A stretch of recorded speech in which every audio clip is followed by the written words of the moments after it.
Estamos estudiando la primera carta de Pedro. En el capítulo 1, versículo 13 en adelante vamos a estudiar esta mañana. El apóstol Pablo, en el capítulo 1, en el versículo 1 hasta el 12, ha estado hablando acerca de las bendiciones que tenemos en el Señor y ha hablado acerca de la salvación, pero ahora el apóstol va a hablar una transición de la salvación a la santificación en este pasaje que vamos a estudiar.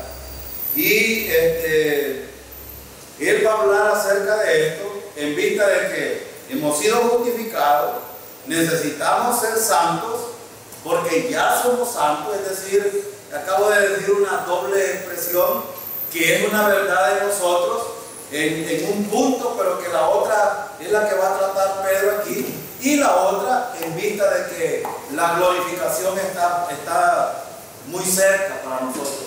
Entonces el apóstol va a tratar este asunto de la salvación en una transición desde la salvación a la santificación en vista de que la glorificación está cerca. Entonces Pedro ha tratado algunos aspectos. Por ejemplo, ha tratado de nuestra herencia. Él ha dicho de que hemos sido bendecidos.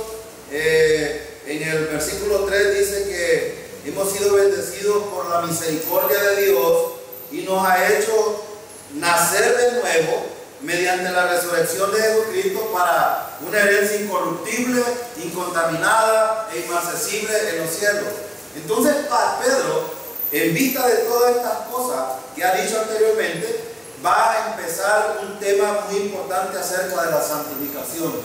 Y en el versículo 13, Pedro dice: por eso, dispónganse para actuar con inteligencia, tengan dominio propio, pongan su esperanza completamente en la gracia que se les dará cuando se revele Jesucristo. Noten que el versículo está hablando acerca de el actuar. Y cuando nosotros hablamos de actuar, estamos hablando de nuestro caminar diario en la vida cristiana. Este paso a paso en nuestra vida cristiana se llama santificación, que es un punto donde muchos confunden, inclusive muchos pasajes de la Biblia acerca de la justificación y la santificación, y lo mezclan y tienen un problema en cuanto a la pérdida de la salvación y otras cosas. Pedro aquí, en el versículo 1 hasta el 12, ha hablado de la justificación.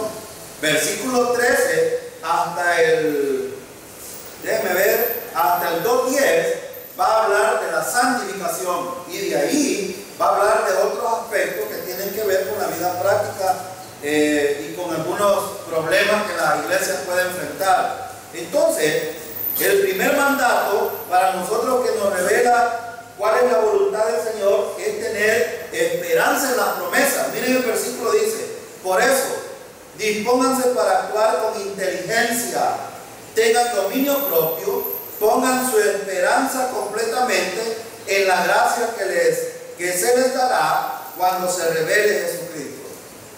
Ahora, en esta versión que estoy leyendo la Nueva Versión Internacional, Pedro está hablando de un asunto práctico hacia algo que va a suceder en el futuro.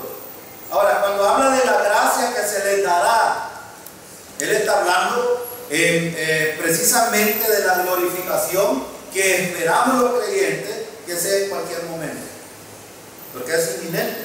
Por eso Dios nos manda a nosotros a ser santos en nuestra conducta. En la Reina Valera dice ser santos, ¿verdad? Ajá, porque yo soy santo. Entonces, pero aquí hay un problema de mucha interpretación en cuanto a este punto de la santificación. El segundo mandamiento en este pasaje nos dice que debemos de ser santos.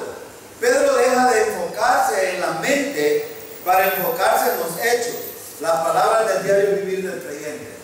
Pedro, fíjense que ustedes se fijan en el versículo, puede puede leer alguien en la Reina Valera cómo dice en el versículo 13? ¿Cómo dice en la Reina Valera? Versículo 13.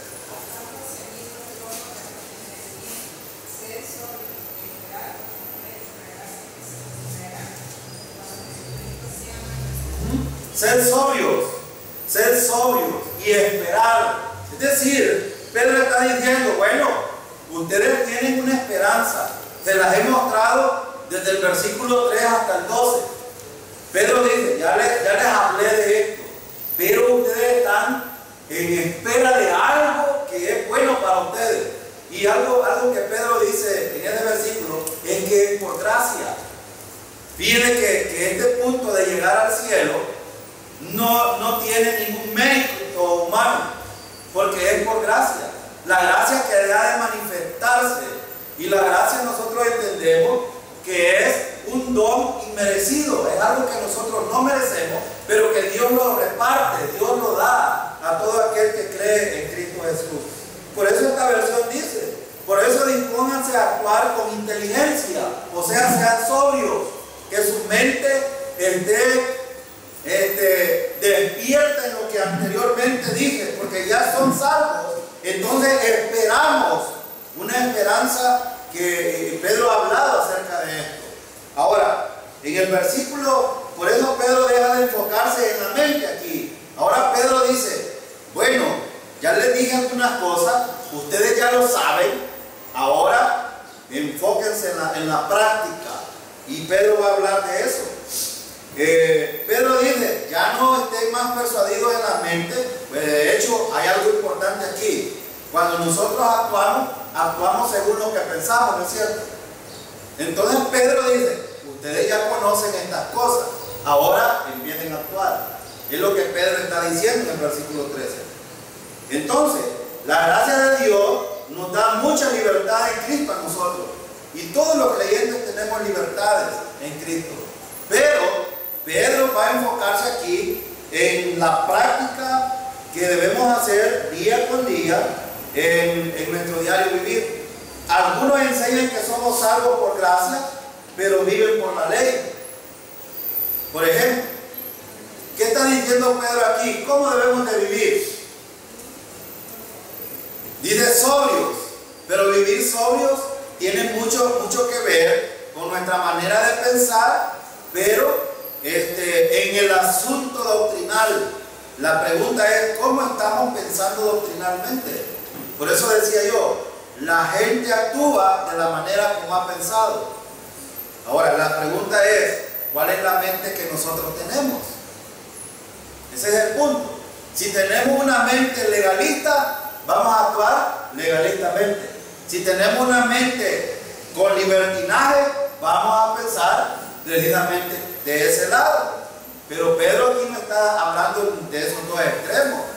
Dice Pedro, ustedes deben de mantenerse ahí, por eso habla de la sobriedad en el versículo 13. ¿Por qué? Porque la sobriedad tiene que ver cómo estoy pensando en relación a la sana doctrina. Y eso va a determinar mi caminar diario con el Señor. Ahora, algunos, si usted pregunta hoy por hoy a la mayoría, ¿cómo debo de vivir la vida cristiana? La gente dice, soy salvo por gracia, pero debo vivir bajo la ley. Y esto no es cierto. Un día de esto estaba hablando con un compañero que es, bueno, en el principio, él me dijo, Dios no existe. Así me dijo. Cuando yo lo conocí, es un maestro nuevo que está en la escuela. Y desde el primer día de que entró, yo empecé con el evangelio con él. Me dijo, ¿y quién le ha dicho a usted que Dios existe? Y entonces andaba una crucita aquí colgada y le digo yo, ¿y quién le ha dicho a usted que la cruz tiene poder? ¿No es acaso el que la hizo más poderoso que es el pedazo de madera que usted da? Y empecé a mostrarle, ¿y quién le ha dicho a usted que usted existe porque ha venido de una transición del ser humano? Porque él creía de que los seres humanos son parte de la evolución. ¿Y quién le ha dicho eso a usted? Y le dije yo, ¿y usted sabe por qué existe usted? De hecho, la gente, como le han metido muchas cosas, y sobre todo en la universidad inyectan un montón de filosofía que se las meten y las creen. De hecho es el trabajo del diablo. Pero hoy por hoy, esta semana, el miércoles, estuve hablando otra vez con él. Y él me dijo, no, yo creo que para ser salvo necesitamos ser rectos. Y le digo yo, no, le digo yo, es al revés. Usted necesita confiar en Cristo para ser recto y no ser recto para confiar en Cristo. Es al revés. Pues hay muchos creyentes hoy por hoy, que son salvos, yo no dudo, que han confiado en Cristo, pero quieren vivir bajo el rito de la ley. Y este es un problema serio. Ahora, ¿qué es lo que Pablo va a enseñar aquí? Cuando Pedro va a hablar de estas cosas, Pedro va a decir la manera como se santifica a un creyente. Y de eso va a hablar Pedro en este pasaje. Por eso estamos de una transición de la salvación a la santificación, debido a que la glorificación está cerca. Y eso es lo que Pedro va a enfocar aquí. Ahora, la mayoría de gente precisamente tiene este problema. Tiene el problema de cómo vivir la vida cristiana. Y cuando hablamos de la santificación, se remontan a rectitud, a perfección, y hacen un montón de cosas que el versículo en sí no está diciendo en ese sentido. Leamos el versículo 14, miren lo que dice. Miren lo que dice el versículo 14. Como hijos obedientes. Miren cómo empieza el versículo. Como hijos obedientes. Pregunto, ¿quiénes son los hijos de Dios? Los que hemos creído en Cristo. De hecho, Pedro va a hablar a verdaderos creyentes que están en la posición de Cristo. Están en Cristo porque han confiado en Él. Nadie allá afuera vende la idea de que todos somos hijos de Dios. No es cierto. La Biblia dice que hay hijos de Dios e hijos del diablo. Así de sencillo. Y el versículo empieza diciendo, como hijos obedientes, no se amolden a los malos deseos que tenían antes, cuando vivían en la ignorancia. ¿Qué quiere decir esto de antes? Antes de haber confiado en el Señor, antes de haber venido a ser hijos de Dios.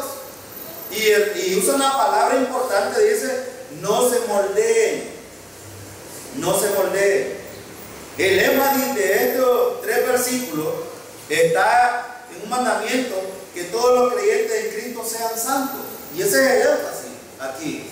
Pero la palabra santo en el contexto es muy importante notarla, porque no es en el sentido de lo que el pasaje está diciendo, y lo que la gente cree no es lo que el versículo está diciendo. Y ahora vamos a ver qué significa en el griego. Pero cuando el versículo 14 habla de esto, necesitamos ver un asunto que es bien importante. El énfasis en estos 3 versículos está un mandamiento, que todos los creyentes en Cristo sean santos. Y cuando el versículo dice, como hijos obedientes, la palabra obediencia, ¿qué significa? Yo como estoy leyendo una versión distinta, por eso es que ustedes encuentran una diferencia en su Biblia. Pero, ¿qué quiere decir obediencia? Quiere decir, correcto, que hay alguien que me manda y yo debo de colocarme en la posición correcta. Siempre cuando hablamos de obediencia, estamos hablando de que hay alguien superior a mí, por lo tanto debo de someterme a él. Estamos hablando de sujeción. Y por eso, cuando como creyentes estudiamos la Biblia, necesitamos ver nuestra posición. Somos en Cristo, somos la iglesia porque somos el cuerpo. Toda la iglesia pertenece, ahora está en esa posición en Cristo. Antes estábamos en Adán. En Adán todos mueren, en Cristo todos son vivificados. Pero en la parte funcional hay un problema. No es cierto de que entre los creyentes hay hijos obedientes y habemos hijos desobedientes. ¿Es verdad eso? Sí, es verdad.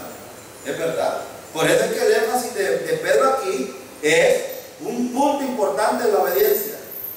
No se amoldeen a los malos deseos que tenían antes. Pedro está diciendo, ustedes tienen un problema todavía. Y Pedro nos está diciendo, todos tenemos ese problema. ¿Por qué? Porque la vieja naturaleza todavía está. Fíjense que si la vieja naturaleza hubiese sido quitada del creyente, ya no tendríamos ningún problema de pecado. Pero como vive ahí, el creyente puede tener la tendencia a vivir todavía con esos malos deseos. Voy a hacer una pregunta. ¿No es cierto que habemos muchos creyentes que vivimos siendo salvos, vivimos como impíos? ¿Es verdad esto o no? Sí, claro que sí. Ahora, cuando yo hago esta pregunta no estoy hablando de la pérdida de la salvación. Es más, la salvación no se pierde. No hay ningún versículo que diga en la Biblia que la salvación se pierde. Pero sí, por eso es que Pedro va a enfatizar, ustedes son salvos, necesitan ser santos, y en vista de que la glorificación se acerca. Eso es lo que dice el versículo 13. Entonces Pedro va a enfocarse en esto. ¿En qué sentido lo utiliza la palabra de Dios cuando nosotros nos resalta esta palabra santo? La palabra griega que se usa para la santificación y la palabra griega para santo viene de la misma raíz. ¿Cuál es esa raíz? El significado de santo es ser apartado. Ser apartado. Eso significa la palabra santo. No significa otra cosa. Pero apartado, ¿para qué? Es el punto. En este sentido es para Dios. Por eso es que la hermana Araceli bien aplicaba una palabra, habla de sumisión. ¿Por qué? Porque cuando yo soy obediente, yo me voy a poner en el lugar adecuado ante Dios. Dios o Cristo es la cabeza, es mi director, es quien me manda y yo me voy a colocar ahí y en esa dirección voy. Ahora, pero ¿qué pasa cuando yo deseo o tengo los malos deseos? Entonces me voy hacia los extremos. Cristo está ahí siempre, Él no cambia, su posición no cambia y mi posición tampoco cambia porque es Cristo. Lo que pasa es que funcionalmente me voy a los extremos, sea el legalismo o sea el libertinaje. El Señor quiere que estemos en la... Imagínense ustedes aquí manejando un carro y metiéndose a un carril contrario, ¿qué va a pasar? Va a chocar, va a tener accidentes. Entonces, Pedro lo que está tratando de hacer aquí es alinear a los creyentes. Es decir, bueno, entonces la palabra santo aquí, en este contexto, es la palabra griega que es agios. Es la palabra que se usa para santo. Significa apartado para Dios, lo que involucra pureza moral. Eso involucra pureza moral. ¿Qué significa esto? No significa, por ejemplo, que allá afuera hay muchos religiosos inclusive que parecieran ser más santos que nosotros en la práctica, porque santos posicionalmente todos somos, y ya voy a explicar un poco de eso. Pero la palabra agios en el griego se usa en reverencia a Dios porque Dios es santo. Por eso es que el versículo dice ser santo porque yo soy santo. Es decir, si Dios es apartado del mal, entonces el deseo de Dios es que nosotros nos alineemos también a Él. Eso es lo que está diciendo aquí. Se usa en referencia a Dios el Padre, Dios el Hijo y Dios el Espíritu Santo. Todos están separados o apartados de la creación o apartados del pecado. Y esto es una verdad. Por eso es que hay una mala noticia para el ser humano en cuanto a la santidad de Dios. ¿Por qué? Porque debido a la santidad de Dios, el ser humano no puede acercarse por sí solo a Dios, porque ellos son santos. ¿Y nosotros qué somos? Pecadores. Estamos manchados delante de Dios. Entonces necesitamos una limpieza en nuestra vida para poder llegar al Señor. Pero no es la limpieza operacional de la que muchos hablan. Está hablando de la limpieza espiritual primero. Y eso es poner en orden las cosas. Entonces, cuando usted y yo ponemos nuestra confianza en Cristo, Él nos aparta para Dios. Y en la vida práctica nosotros necesitamos tomar una decisión. Y eso es lo que significa agio aquí. Ahora, en una manera práctica, esto significa para el creyente que seamos apartados para Dios, separados del pecado en nuestra conducta cristiana. Eso significa santo. Es decir, en otras palabras, la palabra santo significa que si Dios dice que algo es pecado, yo debo de apartarme de él. Si he confiado en Cristo, debo de hacerlo. Ahora, ¿le va a torcer el brazo Dios a usted para que lo haga? No. ¿Por qué? Porque esa es una decisión que usted necesita tomar. Ahora, esto no implica que Dios va a hacer algo en su vida. ¿Cómo no? Si es verdadero creyente, de hecho, Dios siempre va a tratar con los creyentes, con los inconversos nuevamente. Y eso ya lo hemos hablado mucho aquí. El inconverso puede estar inclusive en la iglesia, puede oír palabra de Dios, puede oír el mensaje correcto, pero si no ha confiado en Cristo, Dios no tiene ningún trato con él todavía. Pero si ya confió en Cristo, Él va a empezar a tratar. Ahora, pero en la santificación práctica, nosotros tomamos la decisión. Yo digo que Dios dice que esto es tal cosa y yo debo de encarrilarme ahí. Bueno, voy a poner un ejemplo.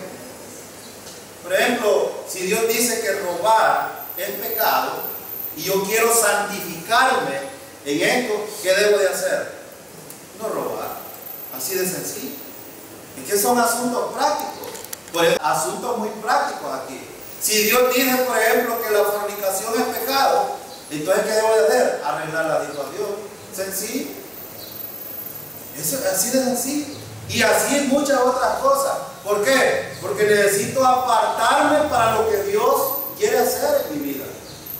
Esa es la decisión operacional que necesito tomar.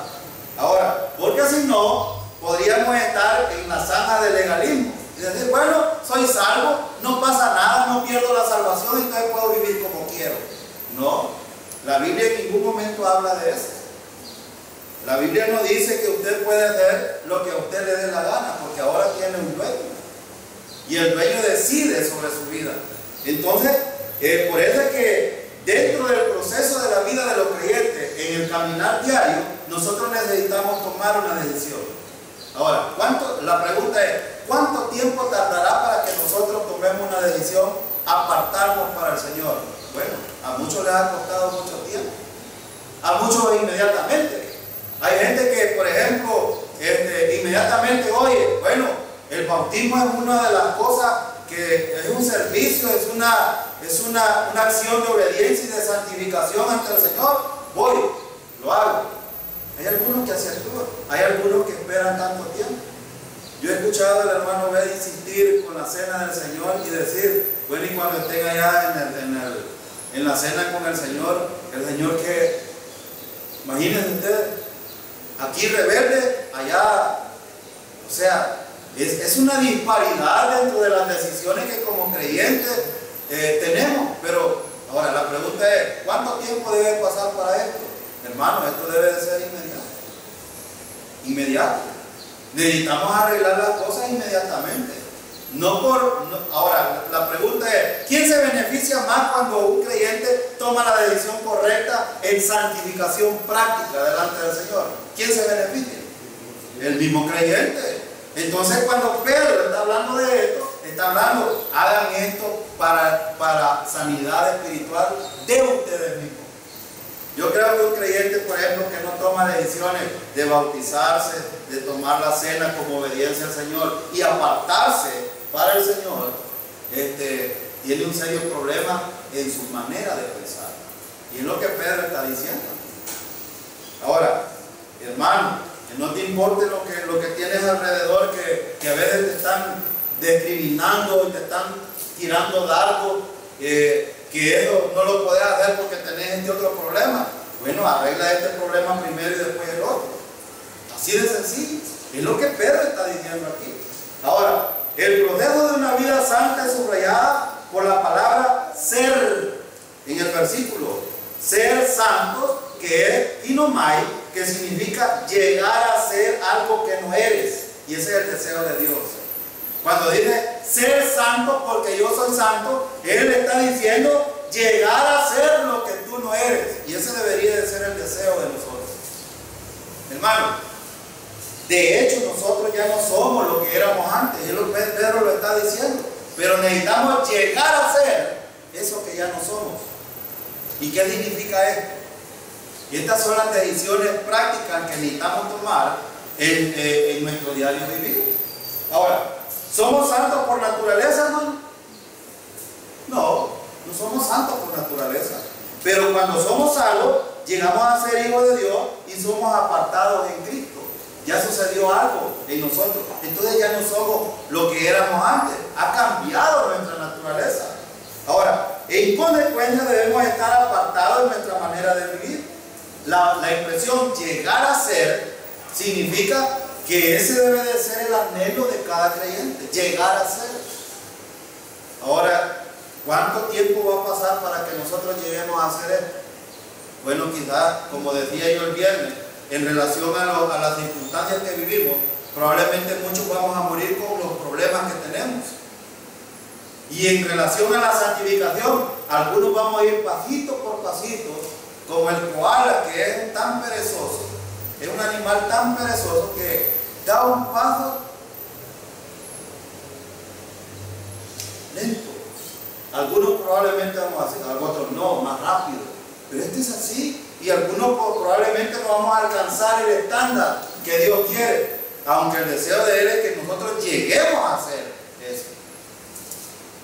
Entonces, por eso, mire lo que dice en el capítulo 2, versículo 2. Vea el capítulo 2, versículo 2 de Primera de Pedro. Mire lo que dice.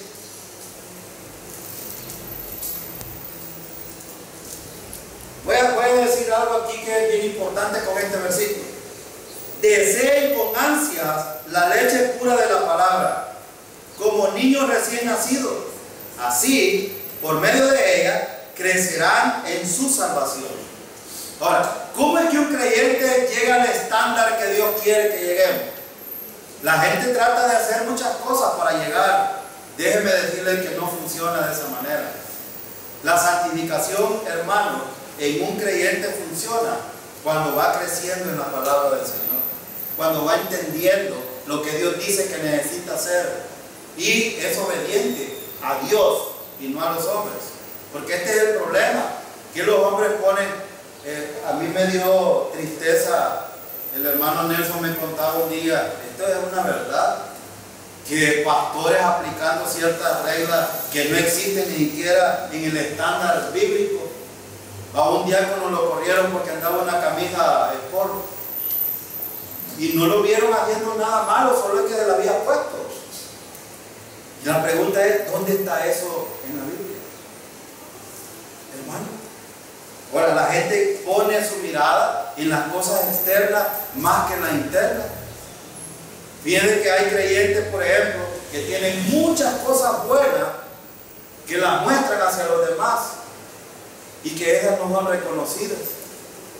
Pero las cosas externas, la gente allá un día de estos me dio tristeza, porque murió una hermanita de allá del cantón que pobrecita, la mataron, así de sencillo. Un médico le diagnosticó Parkinson y los hijos en Estados Unidos, pues como los médicos hoy preguntan, ¿tiene hijos en Estados Unidos? Y cuando dicen que sí, ellos empiezan a... ¿Cómo hemos llegado a ser tan inhumanos? Este doctor le sacó $5,000 por operarle el Parkinson a esta mujer. ¿Se dan cuenta ustedes? El Parkinson no tiene operación ni tiene cura. Pero el hombre afanado con el pitillo, y menos mal que no le sacó más, y la mató pues. Mató a la pobrecita hermanita ignorante.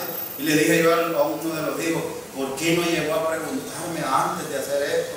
Yo le hubiera explicado que no necesita operación, está desesperado porque se le iba, ella no lo reconocía, no era Parkinson, era Alzheimer, había perdido, ya no lo conocía él, y ellos desesperados buscaron operación y lo opera el doctor.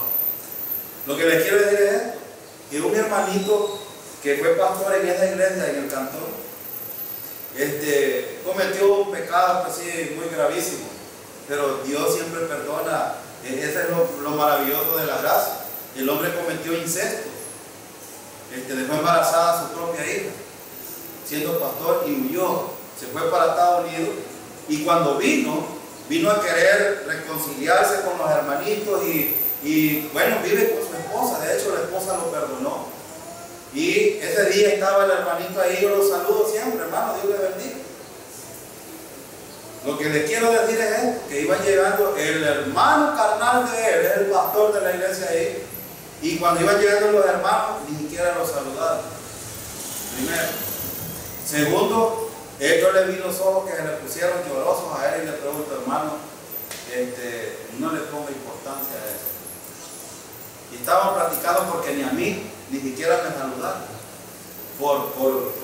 No porque no hay gran chulada, no porque yo andaba una camisa sport, pero ellos se fijan en esto. Lo que les quiero decir es esto, que yo le pregunto a este hombre y le digo yo, hermano, ¿usted está convencido de que Cristo pagó por sus pecados totalmente? Y me dijo, sí. ¿Usted, si muriera hoy, está seguro que va para el cielo? Yo sí, hermano, si el hecho que me menosprecien esto no quiere decir de que yo estoy seguro, ¿no? Gloria a Dios, porque cuando yo lo visité, a este hombre, el hermano mismo le había dicho, vos ya no tenés oportunidad delante de Dios, estás condenado.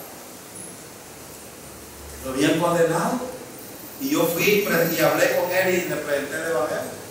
Ahora, hermano, este hombre quizás era más santo que estos que se consideraban más santos porque andaban con la Biblia y con manga larga. La gente ha hecho un montón de cosas que la Biblia ni siquiera las expresa, ni siquiera. Pero Pedro por eso está hablando aquí. Si alguien quiere santificarse, bueno, necesita aprender lo que la palabra de Dios enseña. Eso es lo que dice el versículo 2 del capítulo 2. Dice el versículo, deseen con ansia la leche pura de la palabra, como niños recién nacidos, así por medio de ella crecerán en su salvación. Él no está hablando de la justificación aquí, él está hablando del crecimiento en la vida cotidiana de un creyente. Por eso, hermano, insistimos, el creyente debe de estar leyendo y estudiando la palabra del Señor para poder santificarse, porque la misma palabra es la que va sacando y haciendo limpieza en la vida de los creyentes. La limpieza espiritual no se puede hacer a menos que la palabra misma vaya quitando todas esas cosas. Entonces la Biblia, el énfasis aquí. Veamos otro punto. La capacitación divina para vivir santamente es destacada por la voz pasiva, ser santos. La palabra ginomai está en la voz pasiva, la cual subraya el tema de la gracia de Dios, porque no puede hacerme santo a mí mismo, sino que Dios me hace santo. Y este es el punto. ¿Quién es que nos santifica a nosotros, hermano? Es el Señor. No es que yo me esfuerce, o sea, yo debo de voluntariamente tomar una decisión. Eso sí, yo debo de tomar la decisión, pero quien obra en mi vida es el Señor, no soy yo. Por eso es que muchos se pierden en la santificación haciendo muchos sacrificios en vez de dejar que el Señor obre en su vida para apartarlo de los problemas o de las circunstancias o de los malos deseos de los cuales está hablando Pedro aquí. Por eso está en la voz pasiva. ¿Qué quiere decir la voz pasiva? Significa de que no es algo que yo hago, porque si fuera activo es algo que yo necesito hacer. Es pasivo porque no lo hago yo, lo hace el Señor por medio de su gracia. Por eso es que Pablo no se equivocó cuando escribió en Colosenses capítulo 2 versículo 6. ¿Qué dice? Por tanto, de la manera que habéis recibido al Señor Jesucristo, así andad en Él. ¿Cómo recibimos a Cristo? Por fe. ¿Cómo debemos de andar nuestra vida cotidiana? Por fe. Cuando dependemos del Señor, el Señor mismo toma control de nuestra vida y Él nos aparta en cuanto a la santificación. Es que así es que funciona. La santificación solo es posible cuando tenemos voluntariamente tomar la decisión de caminar en dependencia del Señor, y Él mismo nos aparta para Él. Por eso es que cuando servimos en la iglesia, o cuando tenemos un ministerio, o cuando servimos, hermanos, no hay jactancia para ninguno de nosotros, porque es el Señor obrando en nosotros, es el poder del Espíritu Santo obrando en la vida de nosotros, y Él merece la gloria por eso que hace en nosotros, porque nosotros solo somos siervos o instrumentos del Señor, nada más que eso. Por eso es que no hay jactancia ni en la justificación ni en la santificación para nosotros, porque Él es el que obra en nosotros. Y por eso es que la palabra ginomai está en la voz pasiva, porque no depende de nosotros sino de la gracia de Dios. Ahora, veamos otro asunto. En el versículo 14 hay algo interesante que dice Pedro aquí. Dice: como hijos obedientes, no se moldean a los malos deseos que tenían antes, cuando vivían en la ignorancia. Hermanos, uno de los problemas serios es estar en la iglesia, leer la palabra y seguir siendo ignorantes de ella. De hecho, cuando Dios escribió acerca del pueblo de Israel, dijo esto: mi pueblo perece por falta de conocimiento. Y de hecho, cuando nosotros fallamos y fracasamos, hermano, es por eso. Porque no tenemos establecido en nuestra manera de pensar lo que Dios quiere que hagamos. Ahora, la apelación a una vida santa es como hijos obedientes. Por eso el Señor dice: sean obedientes. ¿A quién debemos de ser obedientes? Al Señor. Es a Él que necesitamos mirar. Ahora, ¿por qué? Porque hemos nacido de nuevo y porque tenemos una esperanza viva, lo ha dicho el versículo 3 al 12. Y para una herencia celestial. Por eso necesitamos tomar la decisión. Ahora, ¿no les motiva, hermanos, saber de que estábamos camino al infierno y ahora estamos camino al cielo? Esto debe de motivar entonces a un creyente a tomar las decisiones, no otra cosa. La pregunta es: ¿qué te motiva a ti tomar decisiones en apartarte para el Señor? Algunos, por ejemplo, el dinero. Algunos se apartan, tratan de apartarse para el Señor, pero por dinero. Otros por fama. Esto va a ser evaluado un día en el tribunal de Cristo. Nosotros, hermanos, necesitamos apartarnos para el Señor precisamente por gratitud, por lo que Él ha hecho en nuestras vidas. Y debemos de hacerlo en fe, confiando en la promesa del Señor. Ahora, el aspecto negativo de vivir santamente involucra dejar de conformarse a los deseos que antes tenían en vuestra ignorancia. Y de hecho, esta es la parte negativa. ¿Qué necesitamos hacer? Caminar en dependencia del Señor en vez de volver a lo que antes éramos. Eso es lo que está diciendo Pedro aquí. Ahora, hay otra cosa importante que necesitamos ver. Por ejemplo, ¿es posible que una persona salva viva como una persona no salva? Sí, ya lo habíamos dicho.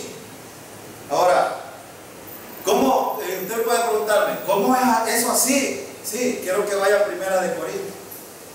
Vamos a hacer una comparación aquí, porque muchos que nos escuchan por este medio pueden tener este problema o esta pregunta en cuanto a esto. ¿Puede un verdadero creyente que ha sido salvo vivir como un impío? Claro que sí. 1 Corintios capítulo 3, versículo 1 al 4. Miren lo que dice el versículo 1 al 4. Yo, hermanos, no pude dirigirme a ustedes como espirituales, sino como a inmaduros, apenas niños en Cristo. Les di leche porque no podían asimilar alimentos sólidos, ni pueden todavía, pues aún son inmaduros. Mientras haya entre ustedes celos y contienda, ¿no serán inmaduros? ¿Acaso no se están comportando según criterios meramente humanos? Versículo 4. Cuando uno afirma, yo sigo a Pablo, y otro, yo sigo a Apolo, ¿no es porque están actuando con criterios humanos? Ahora veamos algunos aspectos aquí importantes. acabamos de terminar esta carta de Corintios, pero es importante retomar algunos aspectos otra vez de esto. Fíjense bien, Pablo está escribiendo a creyentes o inconversos aquí. ¿Cómo lo sabemos? Les dice hermanos y también en dónde estaba su posición. Miren lo que dice el versículo. No pude dirigirme a ustedes como espirituales, sino como a inmaduros, apenas niños en... estaban en Cristo, por lo tanto eran verdaderos creyentes. Ahora, pero ¿cómo les llama a él? ¿Eran espirituales o eran carnales? Y una persona creyente que actúa carnalmente, ¿cómo actúa? Como un impío. Porque la carne resalta todo lo que es de la vieja naturaleza. Todo, los deseos, los malos deseos. Por eso Pablo les dice aquí, ¿no es acaso ustedes están diciendo que siguen a Apolo, otros a Pablo, y otros a este, y otros a otro? ¿Y no es eso precisamente deseos humanos? ¿A quién debemos de seguir los creyentes, hermanos? No al pastor, no a los líderes, sino siempre al Señor. Al Señor. Entonces ven, ellos estaban en Cristo, eran unos niños, no habían crecido, estaban actuando humanamente, no espiritualmente. Y precisamente es el problema, que muchos, aunque aparentan tener una espiritualidad, podría ser que están actuando carnalmente. No todo lo que nosotros podemos ver es espiritual, hermano, no es así. Ustedes ven en la televisión muchos pastores votando gente, no significa que es espiritual eso. Y de hecho sí es espiritual, pero es del otro lado. Es Satanás actuando en estas cosas. Ustedes pueden ir a una iglesia y oír a gente hablando en lengua en este tiempo. Eso es peligroso, porque puede ser un demonio usando a una persona que probablemente no sea creyente y hablando cosas del demonio. O sea, y bueno, Pablo lo ha escrito en Primera de Corintios, y los corintios lo hacían. Aunque aquí eran dones lo que estaban haciendo. El punto es cómo se aplican los dones. O los aplica mal o los aplica bien. Ese es el punto aquí. Ahora, ¿quién los estaba controlando entonces a los corintios? La vieja naturaleza. La naturaleza pecaminosa. ¿Qué producía en su vida? Envidias, celos, divisiones, una conducta como los incrédulos. Por eso es que la iglesia, hermanos, debe de tener unicidad doctrinal, comunión los unos con los otros y no divisiones en cuanto a ello. Eso es lo que Pablo está enseñando aquí. Volvamos a Pedro. Por eso es que la norma divina para una vida santa, hermanos, ¿quién es? La norma para la vida santa de un creyente es Dios mismo. Es Dios. No es otra cosa. No son los ritos, no son los estatutos de la iglesia.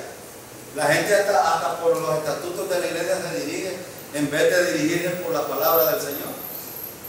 Ahora, ¿debemos volvernos santos únicamente cuando nos reunimos como iglesia, hermano? ¿O qué es lo que está diciendo Pedro aquí? ¿Dónde debe de aplicarse la santidad realmente? De hecho, aquí en la iglesia todos parecemos santitos, ¿verdad? Pero ¿qué cuando llegamos a la casa y hay problemas con el esposo o la esposa? O los hijos, ¿no? O en el trabajo, con los compañeros de trabajo. Ahí es donde debemos de aplicar, porque es nuestra área. ¿Qué de nuestro trabajo y tratamos mal a la gente que llega a pedir un servicio y que paga por ese servicio? ¿Qué de la ganancia de los creyentes que se sientan y no quieren? Y le dicen, yo conocí a un hombre que una vez me estuvo 15 minutos para que me sacara una copia ahí en Guadalajara. Y me dio más lástima un señor que le dijo, véndame unos clavos, tengo una gente de arriba, estoy haciendo el armazón de la casa y necesito los clavos. Y le dijo el hombre, si me espera, le digo, porque estoy contando esta caja de clavos. ¿Saben cuánto tiempo lo tuvo? 15 minutos lo tuvo. O sea, Por eso es que allá afuera es el área de santificarnos para el Señor. ¿Qué diferencia hay cuando un creyente, buenas tardes, ¿en qué les puedo servir? Y si el área me es, sí, ahorita, con mucho gusto le vamos a atender. ¿Es cierto? O sea, olvidamos, aquí Galán, nos sentamos, escuchamos, leemos la palabra, hacemos todo lo que tenemos que hacer, pero ¿qué cuando salimos de ahí de las puertas para allá? Allá es la batalla. Allá es donde Pedro dice, ahí es que deben de comportarse. Por eso es que debemos volvernos santos únicamente cuando nos reunimos con iglesia. No, esto debe de ser todo el tiempo. El alcance de una vida santa es en toda vuestra conducta. O sea que no tiene alcance toda nuestra conducta. ¿Dónde? En el trabajo, la familia, en el bus, con los amigos, donde estemos, no importa. Ahí es donde debemos de aplicar estas verdades. Ahora, el apoyo para una vida santa es que es un principio permanente establecido en la Escritura. Pedro lo está diciendo. Hermanos, si la Biblia lo dice, ¿qué debo de hacer yo en mi vida? Aplicarlo. Debo de aplicarlo. Pero no debo de tomarlo como que, bueno, sí. No, debo de hacerlo. Entonces, ¿cómo se aplica esto a nosotros? Así que en esta sección Pedro ha tratado el punto de la santificación, ha aprendido que debemos esperar en las promesas de Dios. También hemos aprendido que debemos volvernos santos en nuestra conducta. Y en tercer lugar, vamos a aprender algunas cosas. Versículos 15, 16 y 17. Miren lo que dice.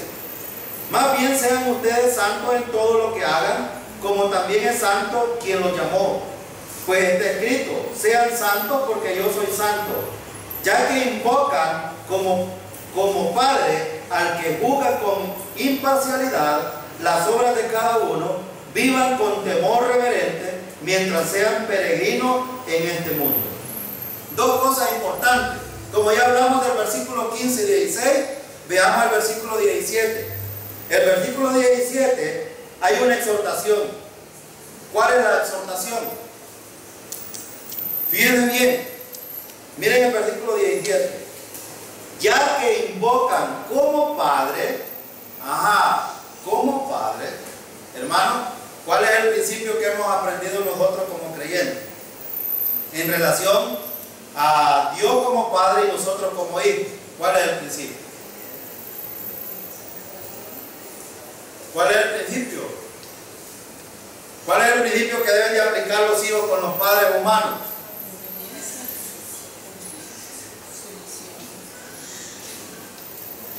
Y eso viene a redundar en ¿qué? En honra a los padres.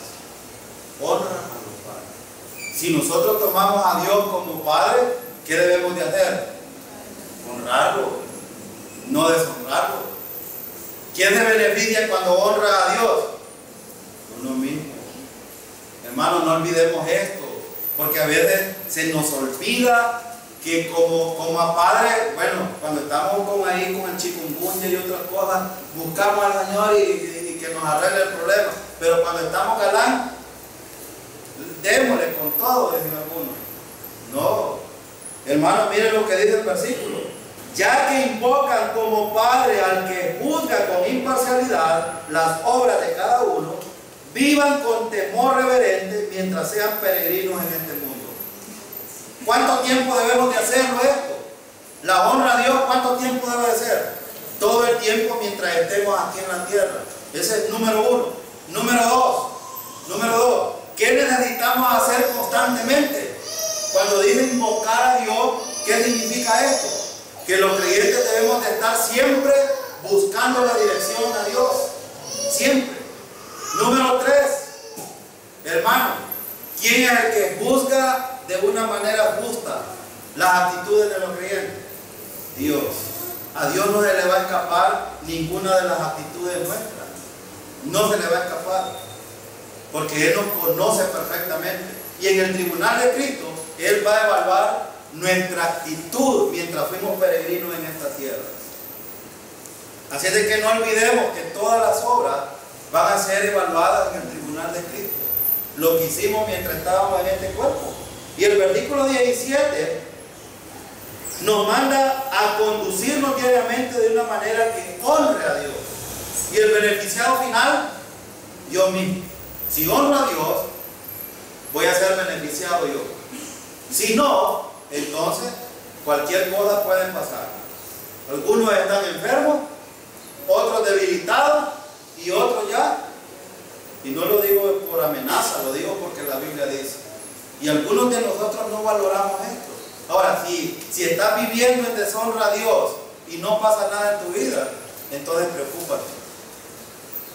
Quiero decir esto, hermano, porque puede ser de que alguien esté viviendo, living la vida loca, como dice el maricón, cantante. Puede estar viviendo así y no pasa nada en su vida, no hay ninguna disciplina, no hay prueba, no hay nada. Entonces significa que Dios no tiene ningún trato contigo. Entonces necesitas confiar en el Señor.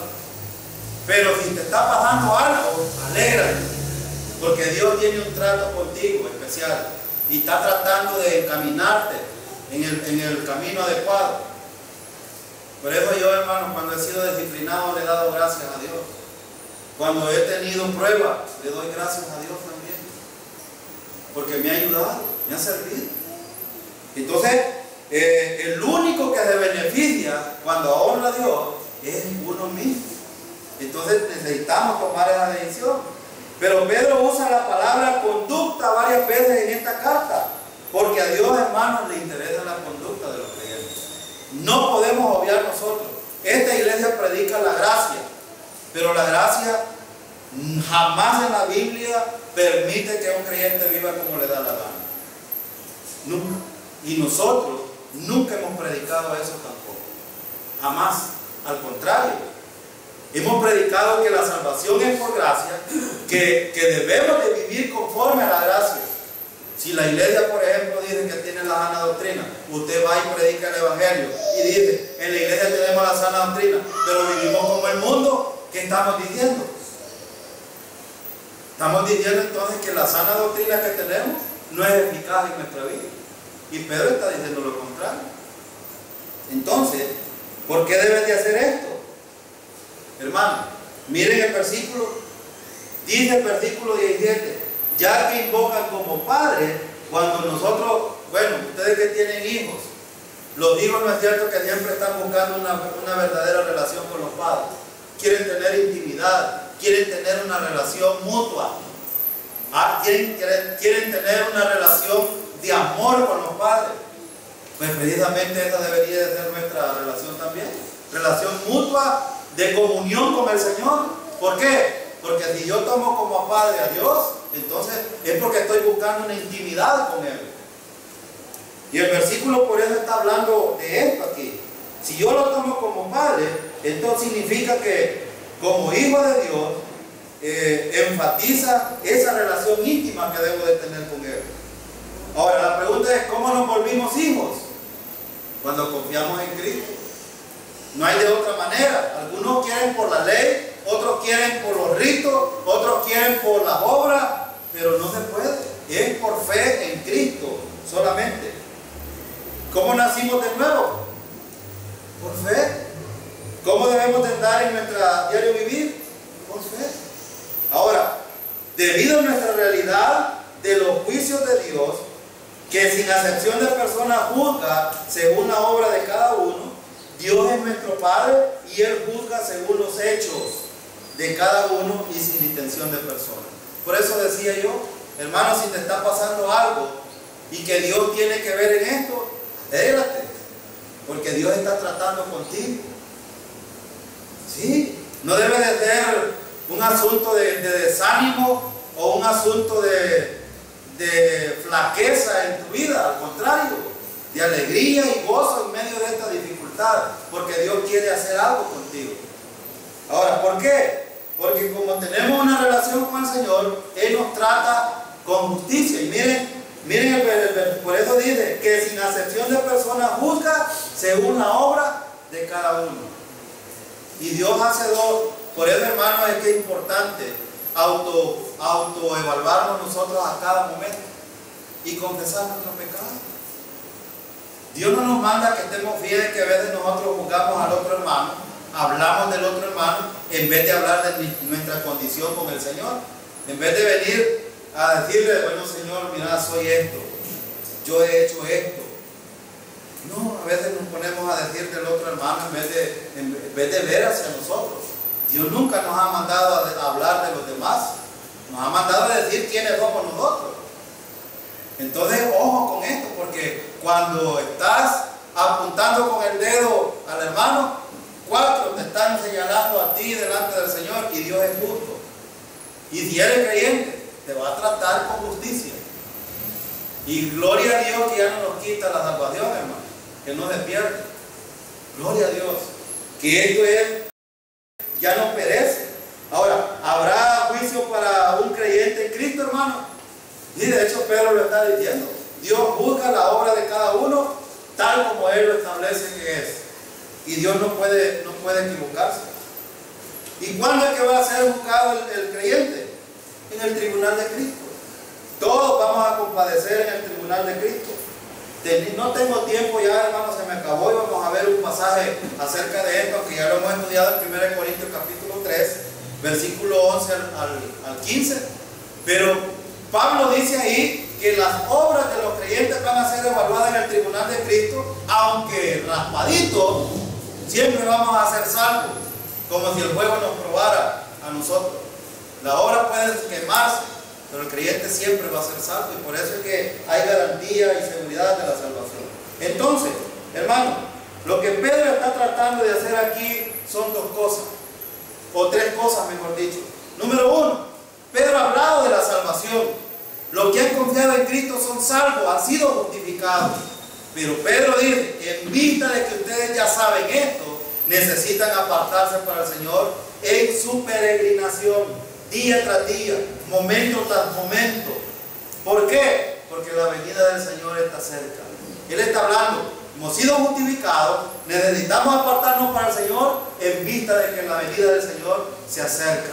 Y esto de la venida del Señor es lo mejor que puede pasarnos a los creyentes. Amén, hermano. Oremos.